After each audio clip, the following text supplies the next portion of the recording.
So hey guys, this is Swayam Singh. Welcome to EduAcers. Hope you are doing great. तो आज के video में हम लोग सॉल्व करेंगे लीड कोड का question number 31 that is next permutation, जो कि आपका स्टाइवर्स की एसडी शीट का भी पार्ट है। तो ये क्वेश्चन हमारा एरेज पे है एंड इस पे हम लोग ये देखेंगे कि इसको ब्रूट फोर्स अप्रोच से एंड इसके ऑप्टिमाइज अप्रोच से कैसे सॉल्व कर सकते हैं।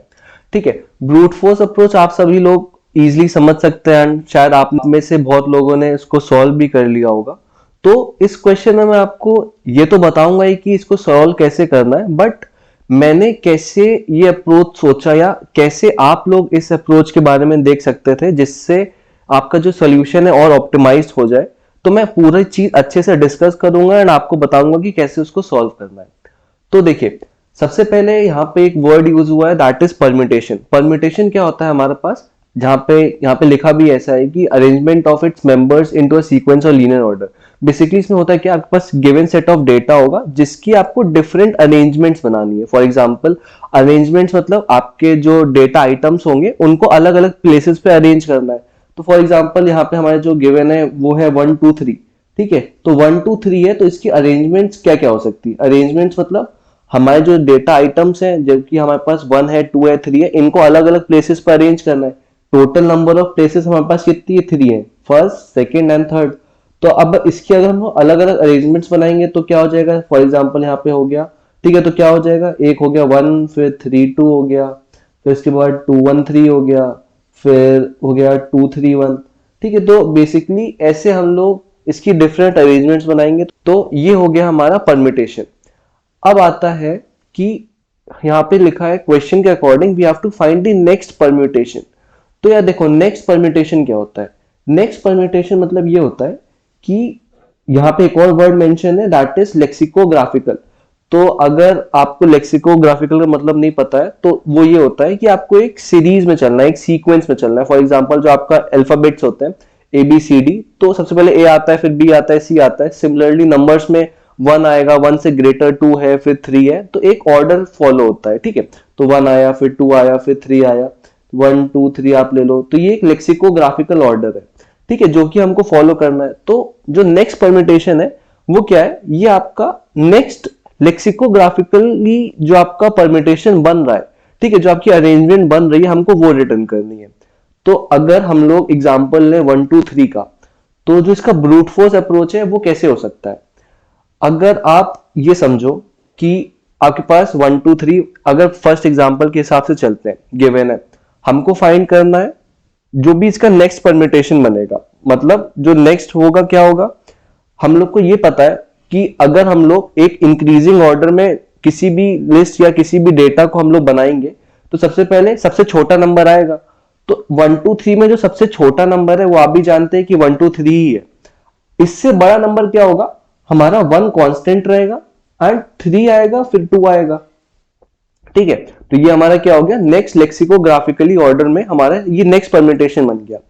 अब आप ये देखिए, आपने पहले 1 2 3 कर लिया एंड 1 3 2 कर लिया। जब इसका नेक्स्ट वाला आएगा वो क्या होगा, 1 हमारा हो गया, हम लोग ने इसको एक प्लेस पर रखा, बाकी जितने रिमेनिंग लेटर्स थे उनका परम्यूटेशन निकाल लिया।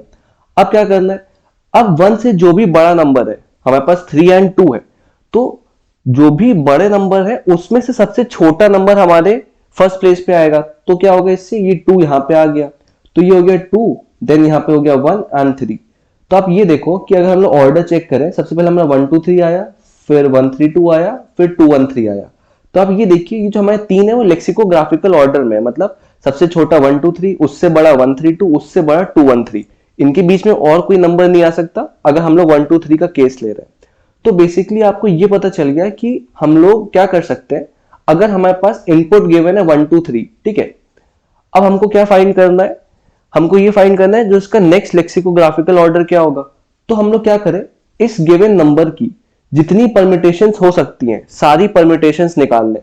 टोटल नंबर ऑफ परम्यूटेशंस का आपको फॉर्मूला पता होगा, that is equals to n factorial. ठीक है, बहुत सिंपल सा फॉर्मूला है, आपने 11th 12th में पढ़ा होगा परम्यूटेशंस कॉम्बिनेशन चैप्टर में, कि जो टोटल नंबर ऑफ परम्यूटेशन किसी भी डेटा सेट की निकलती है वो होती है n factorial, way n is the number of elements. तो ये हमारा n फैक्टोरियल हो गया। तो अगर यहाँ पे नंबर ऑफ एलिमेंट्स 3 है तो जो इसका फैक्टोरियल आएगा 3 factorial, that is equals to 6। तो जो टोटल नंबर ऑफ परम्यूटेशंस बनेंगी 1 2 3 की वो होंगी 6, ठीक है, टोटल 6 परम्यूटेशंस बना सकते हैं। तो हम लोग क्या करेंगे ब्रूट फोर्स अप्रोच के लिए, हम लोग ने सबसे पहले जो भी हमारे पास गिवन इनपुट है उसकी सारी परम्यूटेशंस निकाल ली। तो अगर इस केस की बात करें तो जल्दी से आपको लिख के दिखाता हूं 1 2 3, फिर उसके बाद जिसकी नेक्स्ट परम्यूटेशन बनेगी वो हो जाएगी 1 3 2, फिर आएगा हमारा ये दोनों नंबर हो गए, 2 आएगा फर्स्ट पोजीशन पे, इट विल बी 2 1 3, देन आएगा हमारा 2 3 1। अब क्या होगा, 2 भी हो गया 1 भी हो गया, अब आएगा सबसे फर्स्ट एलिमेंट पे, दैट इज 3 1 2 एंड 3 2 1। तो अगर सपोज करो हमारे पास कोई भी नंबर गिवन होता, इनमें से अगर हमारे पास इनपुट होता मान लो 2 3 1, ठीक है, 2 3 1 हमारा इनपुट है, तो हम लोग क्या करेंगे, सबसे पहले इस नंबर्स की जितनी भी परम्यूटेशन होगी वो निकाल लेंगे, उनको सॉर्ट कर लेंगे, ठीक है। सॉर्ट करने के बाद हम लोग अपना जो गिवन इनपुट है इसको फाइंड करेंगे, अपनी एक लिस्ट बनाएंगे, उसमें सब लोग ये नंबर स्टोर करते जाएंगे, उसमें हम लोग फाइंड करेंगे कि हमारा 2 3 1 कहां एग्जिस्ट करता है। जहां पे भी एग्जिस्ट कर रहा होगा, सपोज करो उसका इंडेक्स होगा हमारे पास आई, ठीक है, उसका इंडेक्स हो गया हमारे पास आई, तो जो इसका नेक्स्ट एलिमेंट होगा, ठीक है, वही हमारा लेक्सिकोग्राफिकल ऑर्डर में होगा। तो जो हमारा नेक्स्ट एलिमेंट है that will be equals to 3 1 2, ठीक है। तो इसका जो इंडेक्स क्या होगा, आई प्लस 1। तो बेसिकली हमको करना क्या होगा ब्रूट फोर्स अप्रोच में, सबसे पहले सबकी परम्यूटेशंस निकाल लेंगे, फिर जो हमारे पास गिवन इनपुट है उसको फाइंड करेंगे, और जिस इंडेक्स पे वो होगा उससे एक बढ़ा के मतलब +1 करके हम लोग इंडेक्स रिटर्न कर देंगे, ठीक है, तो वो हमारा आंसर हो जाएगा। तो ये था हमारा ब्रूट फोर्स अप्रोच, ये आप समझ गए होंगे। अच्छा एक चीज मैं और बता देता हूं कि परम्यूटेशंस कैसे निकाल सकते हैं, ठीक है, लॉजिक बताऊंगा, कोड आप इजीली कर सकते हैं।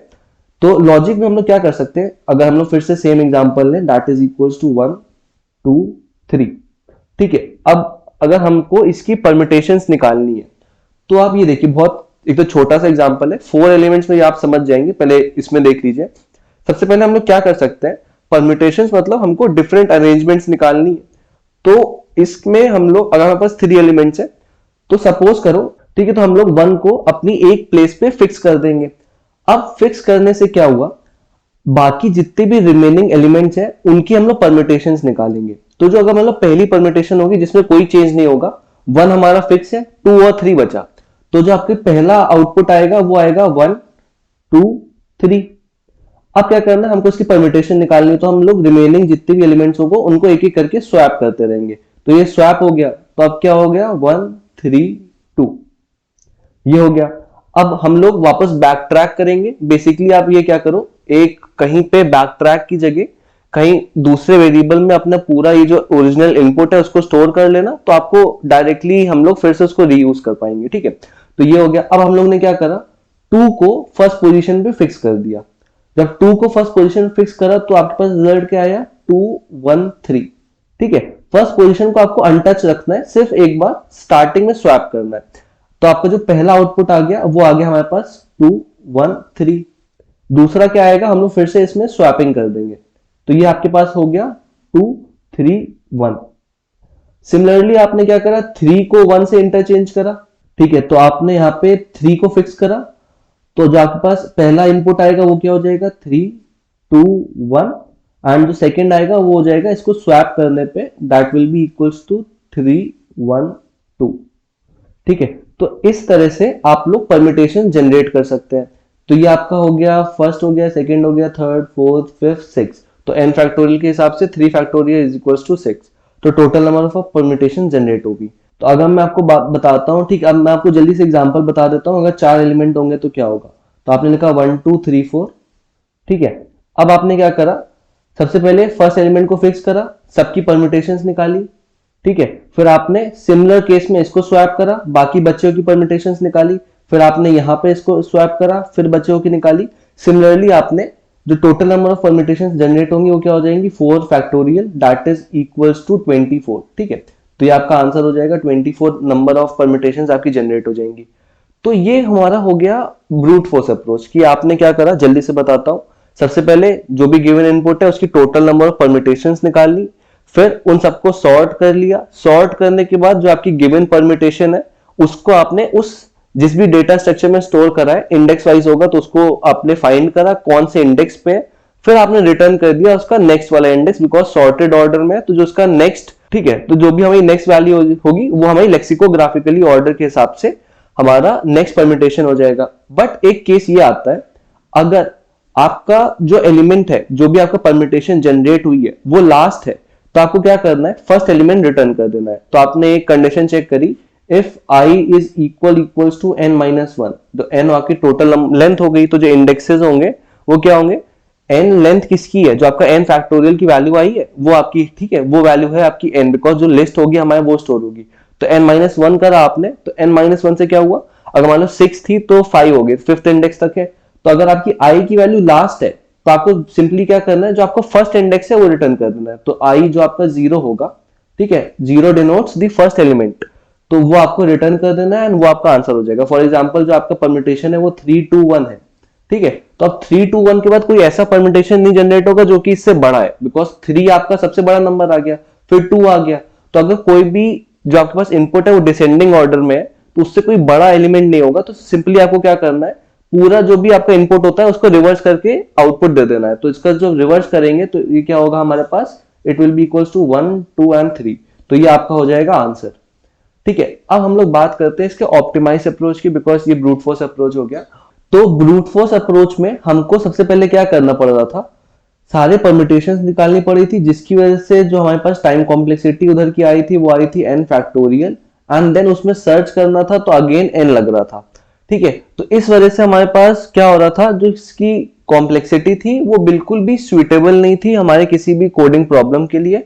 तो इसको हम लोग को ऑप्टिमाइज करना है। ऑप्टिमाइज करने के लिए देखो, अगर हमको ऑप्टिमाइज करना है एंड सारी परम्यूटेशंस नहीं निकालनी है या n फैक्टोरियल नहीं लाना है, तो उसके लिए हमको परम्यूटेशंस तो नहीं निकालनी है। तो इसके लिए हम लोग क्या करते हैं, एक दूसरा अप्रोच करते हैं जिसको आप बहुत ध्यान से सुनिएगा। अब मैं यहाँ पे एक बड़ा एग्जांपल लेता हूं, तो जिससे आपको प्रॉपरली क्लियर हो जाएगा कि कैसे आप उस अप्रोच तक पहुंच सकते हैं, आप भी कैसे अगर कभी क्वेश्चन सॉल्व करो सिमिलरली इसी तरह का हो या कुछ भी हो, तो आप कैसे उसको टैकल कर पाओगे। ठीक है, तो एग्जांपल लेते हैं हम लोग, सपोज 1 3 5 4 2, ठीक है, कोई भी रैंडम एग्जांपल ले लो। अब क्या करना है, अब हमको इसकी नेक्स्ट परम्यूटेशन बतानी है। ठीक है, तो नेक्स्ट परम्यूटेशन है मतलब जो इससे जस्ट ग्रेटर होगी वो होगी। ठीक है, तो अगर डायरेक्टली हम लोग देखें तो कोई ऐसा नंबर जो 1 3 5 4 2 से ग्रेटर हो, तो अब ये देखो कि 1 3 1 हो गया। इनपुट को बहुत ध्यान से एनालाइज करना कि इसमें हो क्या रहा है एंड कैसे हम लोग इससे एक जनरलाइज्ड जो लॉजिक कह लो वो निकालेंगे, जिससे हमारा पूरा क्वेश्चन सॉल्व हो जाएगा बिना ही n फैक्टोरियल की टाइम कॉम्प्लेक्सिटी में। ठीक है, बिना n फैक्टोरियल टाइम कॉम्प्लेक्सिटी के। तो अब यहां पे देखो, सबसे पहले हमारे पास अगर हम स्टार्टिंग में देखें, एलिमेंट है फर्स्ट, ठीक है, 1 है, तो जो हमारे पास 1 है इससे कोई बड़ा नंबर नेक्स्ट में है, बिल्कुल है। इससे बड़ा नंबर हमारे पास है, बिल्कुल है। तो 5 आ गया, इससे बड़ा है, 5 से बड़ा नहीं है, 4 तो छोटा हो गया। तो अब हो क्या रहा है, अगर हमको एक बड़ा फैक्टोरियल या इससे बड़ा नंबर जनरेट करना है तो हमको क्या इंश्योर करना पड़ेगा, आपके पास एक गिवन डेटा सेट है जिसके एलिमेंट्स है 1 3 5 4 2।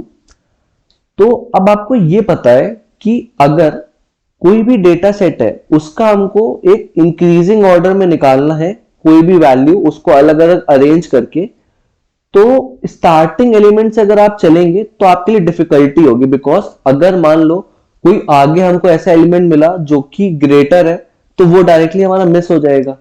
तो इस वजह से इस क्वेश्चन में हम लोगों को लास्ट से स्टार्ट करना पड़ेगा। ठीक है, तो इससे पहले एक एग्जाम्पल बहुत ध्यान से देखो जो कि हमारा ये लॉजिक बिल्ड करने में हेल्प करेगा। आपके पास गिवन है 3 4 3 5 7 6। अब आपको इससे एक बड़ा नंबर बनाना है, तो आपको ये पता होगा नंबर उतना बड़ा होता है जितना उसकी, फॉर एग्जांपल अगर 3 डिजिट का है तो जो आपका 100 प्लेस पे जो आपका इंटीजर होगा या जो भी डिजिट होगी वो सबसे बड़ी होनी चाहिए। ठीक है, तभी हमारा नंबर बड़ा कहलाएगा। तो अगर इस क्वेश्चन के अकॉर्डिंग आप देखो, आपका जो यूनिट डिजिट है वो आपकी 6 है। अब आपको एक बड़ा नंबर जनरेट करना है, तो अगर आप सपोज करते हैं फर्स्ट केस से 6 को आपने 7 से इंटरचेंज कर दिया, तो आपके पास क्या बना, it will be equals to 6 7। तो क्या आपका 6 7 से बड़ा है? नहीं है। तो आप यहाँ पे देखो आपका नंबर क्या होगा, 3 4 3 5 6 7, जो कि आपका इनिशियली 7 6 से छोटा है।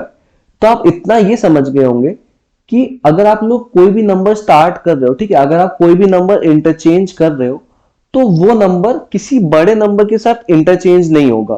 पर यहीं पे अगर आप मान लो 6 को इंटरचेंज कर दो 5 से, ठीक है, आपने क्या करा, 7 से करा नहीं होगा, तो आपने क्या करा, 6 को इंटरचेंज कर दिया 5 से। तो जो आपके पास रिजल्ट आया वो क्या हो जाएगा, वो हो जाएगा 3 4 3 6 7 एंड 5, ये हो जाएगा। पर आप यहाँ पे यहाँ ध्यान से देखो, 3 4 3 6 7 5 आया है, वो हमारा 5 7 6 से ग्रेटर है। बट क्या ये जस्ट ग्रेटर है? तो यहाँ पे जो इसका आंसर होगा वो फॉल्स हो जाएगा, बिकॉज अगर आप यहाँ पे देखो 7 और 5 को भी हम लोग इंटरचेंज कर दें तो क्या हो जाएगा, 6 5 7, जो कि हमारा इससे तो बड़ा है बट इससे छोटा है। तो अब आप थोड़ा थोड़ा समझे होंगे कि हमको अगर लेक्सिकोग्राफिकली निकालना है तो क्या करना है। तो अगर वापस इस एग्जांपल पे आ जाते हैं, हम लोग ने क्या करा, सबसे पहले एक काम करता हूं, इसको रिमूव कर देता हूं। इस एग्जांपल के अकॉर्डिंग आपने सबसे पहले यूनिट प्लेस पे गए। अब आपको तब तक एक नंबर निकालना है जब तक उससे कोई छोटा एलिमेंट ना मिल जाए, बिकॉज हम लोग ने वहां पे भी देखा 6 से छोटा हमको 5 मिला, तभी हम लोग ने वहां पे स्वैप करा था।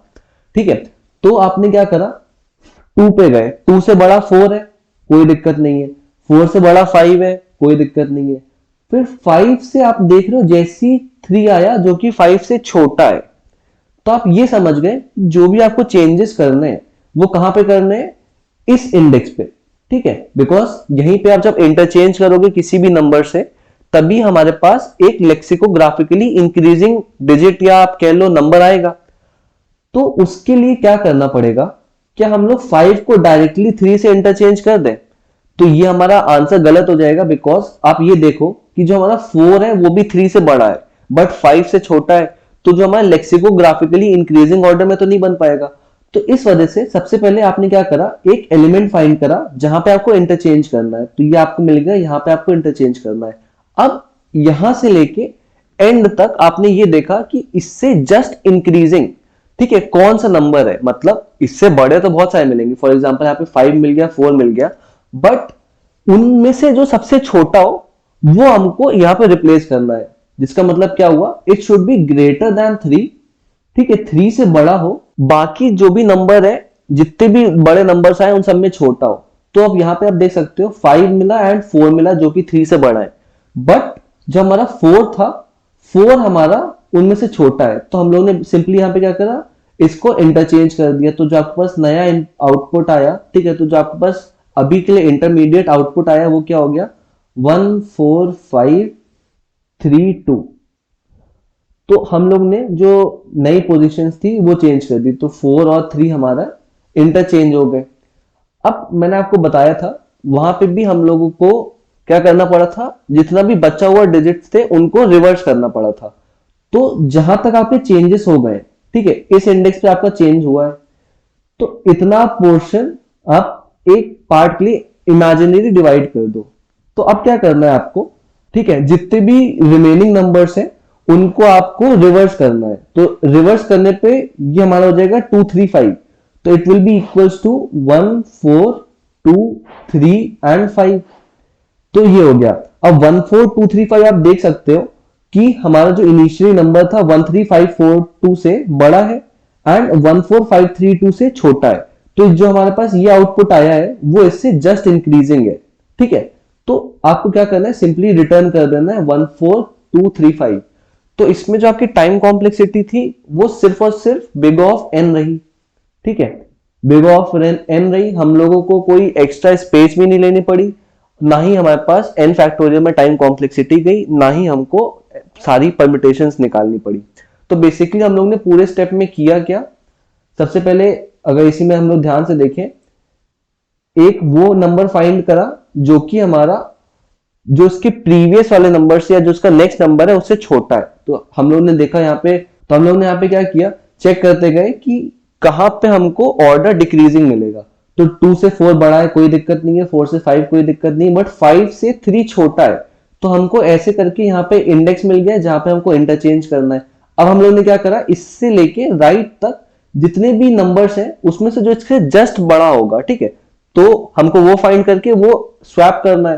तो हमको मिला 4, 4 मिला। 4 मिलने से क्या हुआ, हम लोग ने 4 को 3 से रिप्लेस कर दिया, तो हमको मिल गया 4 और 3 हमारा स्वैप हो गया। अब क्या करना है, जहां पे आपको इंटरचेंज हुआ था उससे रिमेनिंग पोर्शन में आप लोगों ने जितना भी रिजल्ट था, जितना भी आपके पास एलिमेंट्स थे, उनको आपने रिवर्स कर दिया। तो रिवर्स करने पे आपको आंसर क्या मिल जाएगा, 14235। अब जल्दी से इसका कोड देख लेते हैं, ठीक है। सबसे पहले पाइथन में देखेंगे, फिर सी प्लस प्लस जावा में आपको अच्छे से समझा दूंगा कि कैसे क्या हो रहा है। यहाँ पे हम लोग एंड केसेस भी लेंगे। सपोज करो हमारे पास एम्प्टी स्ट्रिंग मिल गई तो हम लोग एम्प्टी रिटर्न कर देंगे, या कोई सिंगल एलिमेंट मिलेगा तो हम लोग सिर्फ और सिर्फ एक एलिमेंट रिटर्न कर देंगे, बिकॉज सिंगल एलिमेंट की एक ही परम्यूटेशन बन सकती है, ठीक है। तो ये हमारे एंड केसेस हो गए। अब जल्दी से हम लोग इसका कोड देख लेते हैं, ठीक है। तो ये हमारा पाइथन का कोड है। यहाँ पे सबसे पहले आप देखो हो क्या रहा है, हम लोग ने n में लेंथ ले ली एंड चेक करा कि अगर n की लेंथ 1 से लेस देन है या इक्वल टू है, तो हम लोग सिंपली रिटर्न कर दिया। अब यहाँ पे लिखा है कि डू नॉट रिटर्न एनीथिंग, तो इसका मतलब क्या हुआ, हमको रिटर्न के आगे कोई स्टेटमेंट या कोई भी वेरिएबल सॉर्ट ऑफ कुछ नहीं लिखना है, तो हमको सिर्फ इन प्लेस रिटर्न करना है। तो सिंपली आप लिखो रिटर्न। रिटर्न का मतलब ये नहीं होता है कि आप कुछ रिटर्न कर रहे हो यहाँ पे, बिकॉज आगे कुछ मेंशन नहीं है। इट इज बेसिकली कि आप जो आपका फंक्शन है, ठीक है, जो मेन ये फंक्शन है, इससे आप लोग बाहर जा रहे हो, ठीक है, इस फंक्शन से आप लोग बाहर जा रहे हो, that's why you have used simple return, ठीक है। तो ये हो गया। अब हम लोग ने क्या करा, चेक करा while k is greater than equals to 0 and nums of k is greater than equals to nums of k plus 1। तो बेसिकली यहाँ पे हो क्या रहा है, आपने अगर इसके फर्स्ट एग्जांपल के हिसाब से लें, ये हो गया 1 2 3, ठीक है, 1 2 3 हुआ। अब यहाँ पे आपने क्या करा, k हम लोग ने while लूप लगा रहे तो एक इंडेक्स की तरह ट्रीट करा, that is equals to n-2, ठीक है। तो जो आपकी k की वैल्यू है वो क्या है, k is equals to n-2। n हमारे पास कितना है टोटल, हमारे पास n गिवन है 3, तो 3 माइनस 2 इज इक्वल्स टू 1। तो हमारी जो इंडेक्सिंग होती है वो कैसे होती है, 0 1 एंड 2, ठीक है। तो अब क्या हुआ, 1 पे है तो हम लोग आ गए इस पोजीशन पे। अब हम लोग ने क्या करा, while के हिसाब से हमारी जो while कंडीशन है उसमें क्या हो रहा है, while जो आपकी बस कंडीशन आ रही है वो आ रही है k is greater than equals to 0। जो आपका k है वो 0 से बड़ा है, बिकॉज हम लोग एक एक स्टेप पीछे जाते जाएंगे। तो इससे क्या होगा, जो आपकी k की वैल्यू है वो आपके लास्ट एलिमेंट से भी पीछे ना चली जाए। इस वजह से हम लोगों ने चेक करा है कि while k is less than equals to while k is greater than equals to 0, ठीक है। अब आपने दूसरी क्या कंडीशन चेक करी है कि आपका जो नम्स ऑफ k, अगर मैं n से डिनोट करूं, n ऑफ k एंड आपका जो n ऑफ k प्लस 1 है, जो आपका n of k should always be greater than equals to n of k plus 1।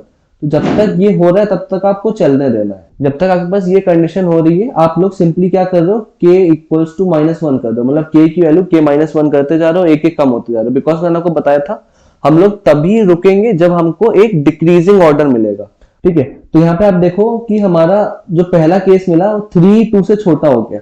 जब तक हमारे पास जो i का इंडेक्स है, मान लो जो हमारा k इंडेक्स है वो ग्रेटर देन है, मतलब हम लोग ने अभी एग्जांपल देखा तो क्या था, अगर मान लो यहाँ पे होता 2 4 3 1, ठीक है। तो जब तक हमारा ये एलिमेंट बड़ा आ रहा है, अगर इन दोनों को कंपेयर करा तो 1 से 3 बड़ा है, फिर कंपेयर करा 3 को 4 को तो 4 बड़ा है। तो जब तक हमारा इंक्रीज कर रहा है, ठीक है, यहाँ पे इंक्रीज कर रहा है तब तक कोई दिक्कत नहीं है, तभी हम लोग ने लूप लगाई है जब तक k is greater than equals to k plus 1। यहाँ पे k ये है एंड k प्लस 1 ये है, ठीक है।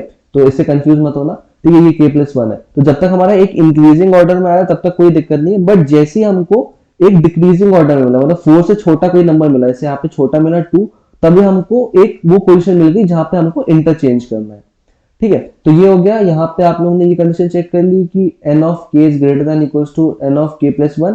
अगर जब तक ये ट्रू है आपने सिंपली k की वैल्यू रिड्यूस करते गए। हम लोग वहां तक पहुंचे जहां पे हमको हमारा वो एलिमेंट मिलेगा जहां पे हमको इंटरचेंज करनी है वैल्यूज। अब यहाँ पे आपने कंडीशन चेक करी, अगर k की वैल्यू हमारी -1 की इक्वल हो गई है। -1 क्या होता है, इसका मतलब अगर हम लोग पाइथन की बात कर रहे हैं, जो लास्ट से इंडेक्सिंग हमारी स्टार्ट होती है, स्टार्टिंग से हम लोग 0 1 2 3 करते हैं, बट लास्ट से हमारा क्या होता है -1 -2 -3। तो अगर आपके पास पहले ही वो एलिमेंट मिल गया जो कि लास्ट एलिमेंट पे है, तो सिंपली मैंने आपको बताया था, अगर आपके पास नंबर है 3 2 1, अब आपको इसका नेक्स्ट परम्यूटेशन निकालना है, तो अगर इसका नेक्स्ट परम्यूटेशन निकालना है तो हम लोग सिंपली क्या करेंगे, पूरे नंबर को रिवर्स कर देंगे, तो क्या हो जाएगा हमारे पास 1 2 3। ठीक है, तो हम लोगों ने सिंपली इस केस में यही चेक करा कि हमारे पास अगर k की वैल्यू इक्वल्स टू -1 है, देन हम लोग ने यहाँ पे फंक्शन यूज करा है nums डॉट रिवर्स। ठीक है, तो इससे हम लोग ने पूरी लिस्ट को रिवर्स कर दिया। अब आपने क्या करा, l इक्वल्स टू n-1, एक आपने लास्ट वेरिएबल लिया जो कि l था, जो कि हमारी वैल्यू होगी n-1 तक। ठीक है, क्योंकि बेसिकली चेक करने के लिए अगर हम लोग आगे जा रहे हैं तो हमारे पास कोई भी स्टार्ट और एंड की जो वैल्यू है वो हमारी जो पूरी डेटा स्ट्रक्चर है उससे एक्सीड ना कर जाए। ठीक है, आपने सिंपली क्या करा, चेक करते गए n ऑफ l, ठीक है, is less than equals to n of k। k हमारा क्या था, k हमारा वो इंडेक्स था जहां पे हमको ये पता चल गया था कि हमको यहाँ पे इंटरचेंज करना है। तो आपने क्या करा, एक लिया स्टार्ट एंड एक लिया एंड। ठीक है, स्टार्ट क्या हो गया, अगर हम लोग उस एग्जांपल की बात करें, स्टार्ट हमारा क्या था, जो हमारे पास के इंडेक्स आया था जहां पे हमको इंटरचेंज करना था, उसके जो नेक्स्ट एलिमेंट थे वहां से हम लोग ने पूरा का पूरा सॉल्व करा था। ठीक है, वहां पे हम लोग ने फाइंड करा था कि कौन सा जस्ट ग्रेटर एलिमेंट है, एंड उन सबको रिवर्स ग्रेटर एलिमेंट मिलने के बाद स्वैप करने के बाद पूरा जितनी भी लिस्ट थी उसको हम लोग ने रिवर्स करा था। तो बेसिकली क्या हुआ, start is less than equals to end, हम लोग ने यहाँ पे स्वैपिंग करी। ठीक है, स्वैप करने के बाद हम लोग ने स्टार्ट की वैल्यू एंड एंड की वैल्यू -1 कर दी। ठीक है, तो यहाँ पे हम लोग ने नम्स ऑफ एंड करा एंड सिंपली यहाँ पे हम लोग ने स्वैप कर दिया एंड एक एक वैल्यू इंक्रीज करते गए, तो इससे हमारा आंसर आ गया। कुछ हमको रिटर्न नहीं करना था, इन प्लेस करना था, दैट्स व्हाई हम लोग ने कुछ भी रिटर्न नहीं करा है। ठीक है, तो अब इस कोड को जल्दी से रन कर लेते हैं। तो आप देख सकते हैं 0ms में सॉल्व हो गया। अब जल्दी से इसका कोड देख लेते हैं हम लोग C++ एंड जावा में भी। तो देखिए इस कोड में हम लोग ने क्या करा है, सिंपली यहाँ पे भी पहले साइज ले लिया है, फिर चेक करा है कि अगर वो लेस देन इक्वल टू 1 है तो सिंपली रिटर्न कर दिया है। के वैल्यू हम लोग ने एक -1 से ली एंड चेक करते गए कि हम वो इंडेक्स तक जहाँ पे हमको इंटरचेंज करना है। फिर उसके बाद हम लोग ने क्या करा है, रिवर्स कर दिया है। अगर के की वैल्यू हमारी लास्ट एलिमेंट पे मिल गई, तो मैंने आपको बताया था अगर 3 to 1 आउटपुट है, ठीक है इनपुट है सॉरी, तो अगर मैंने आपको बताया था अगर 3 to 1 इनपुट है तो आपने डायरेक्टली उसको रिवर्स करके आउटपुट दे दिया है। फिर आप लोग ने एक एल की मदद से आप लोग ने चेक करा है कि जो आपके पास इंडेक्स मिला है जहां पे आपको इंटरचेंज करना है, वहां से लेके लास्ट एलिमेंट तक आपको वो फाइंड करना है कि कौन सा नंबर है जो कि जस्ट बड़ा है हमारा किससे, जहां पे हमको इंटरचेंज करना है। फिर उसको आपको स्वैप करके जितना भी रिमेनिंग एलिमेंट्स थे उनको आपने रिवर्स कर दिया है। ठीक है, तो ये हमारा हो गया, आप देख सकते हैं यहाँ पे पूरा C++ का कोड। एंड सिंपली अब हम लोग जावा का कोड देख लेते हैं। जावा के कोड में भी ये है, मैं बेसिकली कोड ये दिखाता हूँ, जो आपका लॉजिक है वो एकदम सिमिलर यूज हुआ है। जो थोड़े बहुत चेंजेस होंगे वो हो सकते हैं हमारे सिर्फ और सिर्फ लैंग्वेज के एंड उनके सिंटैक्स के। ठीक है, और कोई चेंज नहीं है। यहाँ पे रिवर्स फंक्शन है बट स्वैप का कोई डायरेक्ट फंक्शन नहीं है, तो इसलिए हम लोग ने यहाँ पे एक अलग से नेक्स्ट परम्यूटेशन में देखिए इंट टेम के वेरिएबल से एक एडिशनल वेरिएबल लिया है एंड वहां पे हम लोग ने स्वैपिंग परफॉर्म की है। ठीक है, जो इतना पोर्शन है कुछ एक्स्ट्रा नहीं है, सिंपली जो हम लोग वहां पे स्वैप कर रहे थे वो हम लोग ने यहाँ पे एक एडिशनल वेरिएबल लेके स्टोर करा है जहां पे थोड़ी सी स्पेस लग रही है। ठीक है, फिर हो गया रिवर्स, एक रिवर्स फंक्शन बनाया बिकॉज जावा में कोई रिवर्स का फंक्शन नहीं होता, हमको खुद बनाना पड़ता है। तो हम लोग ने क्या करा, रिवर्स का फंक्शन बनाया है, स्टार्ट से लेके एंड तक हम लोग ने चेक करते गए एंड -1 करके हम लोग ने एक रिवर्स का फंक्शन बनाया है एंड देन सिंपली उसको अपने मेन फंक्शन में एग्जीक्यूट करा के आउटपुट ले आए हैं। ठीक है, तो इस तरह से हमारा ये क्वेश्चन सॉल्व हो गया है। जो इसकी टाइम कॉम्प्लेक्सिटी थी वो बिग ऑफ n है एंड हम लोग ने पूरा का क्वेश्चन सॉल्व कर लिया था जब सबमिट करने पे 0ms आ रहा था। तो ये क्वेश्चन हमारा हो गया जो कि स्टाइवर्स की एचडी शीट का है। अगर आपको कोई भी डाउट हो, कहीं भी ऐसा पॉइंट लगा हो जो मैं बताना भूल गया हूँ या आपको अच्छे समझ नहीं आया हो, तो आप उसको कमेंट में डालिए। मैं ट्राई करूंगा कि वहां से आपको समझा दूं, नहीं होगा तो मैं अपने जो भी नेक्स्ट वीडियो में अगर जो भी क्वेश्चन सॉल्व कराऊंगा उसमें जल्दी से इस पोर्शन पे आके आपको अच्छे से समझा दूंगा। ठीक है, तो अभी के लिए इतना ही रखते हैं, नेक्स्ट क्वेश्चन पे हम लोग सॉल्व करेंगे स्टाइवर्स की शीट का। तो अभी के लिए इतना ही, थैंक यू सो मच, अपने दोस्तों के साथ शेयर करना। ठीक है, समझ आया हो तो, and thank you so much, bye bye.